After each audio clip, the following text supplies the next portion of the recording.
Baptist Union, hashtag BUS Scot15, and I'm with Amie Aitken, who's done a whole load of the music. We're going to take a perambulation through the whole of the foyer and where all the stands and everything are. It all kind of looks like this in the background. So, Amie, Yes. I've captured you for a bit of a chat.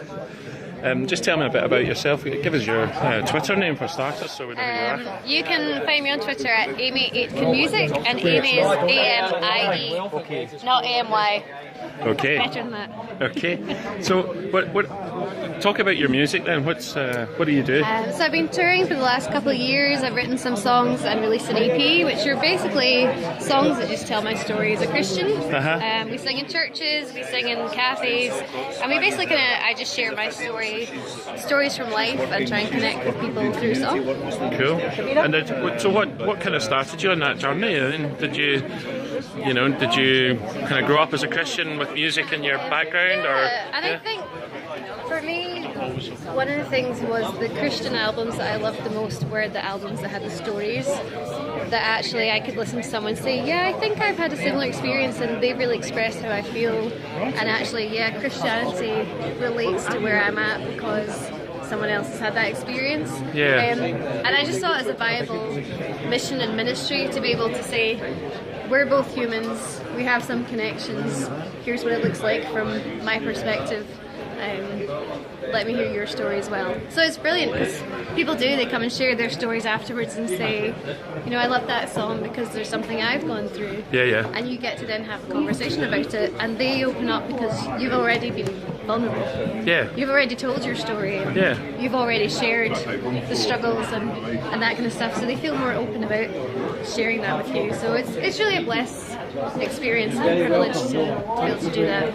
That's really cool. I mean, it's for us non-music makers. Honestly, it just looks like such a gift.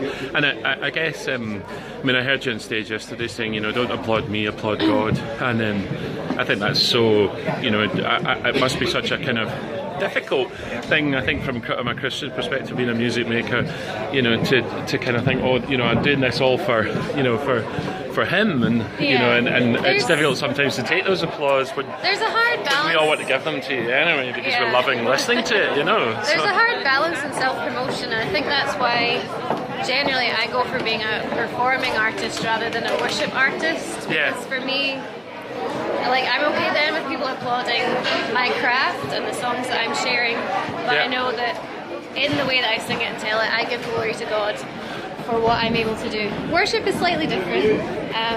Music just connects with people in a special way, and they want to applaud just because it's joyful, and partly that's they enjoy the playing, but also I think there's just something more unique that it's a celebration of God that's just more exciting than a performance. So, and I think there's times, I've certainly of late, there's been a few songs that, they just kind of feel a bit anointed. It's just, when you're singing them, you just think, oh, there's just a different kind of move going on. And it must be incredible being the person or the band singing in that kind of scenario, because certainly as a worshipper, it's an amazing experience to be part of one whole group of people who are all singing together. And I think that's different in worship than it is from contemporary music. You go to a concert and some people know the words, and whereas in worship you're all singing the words. It's different. How's it different for you? I think it depends on the context. So we love the morning worships when it's just very simple setup, the guitar, and we can really focus on that kind of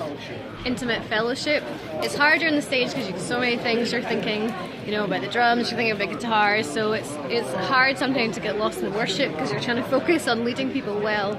But it's really just, there's those wee moments where you look out and you see people and they're singing, they're engaging, they're lost in worship, and that's what excites me more, because you just think they're in tune with God, they're enjoying worship, and for us that's what makes it special. Do you know what? I don't think we could end it any better than that. Thank you very much for your time. Thanks. Bye.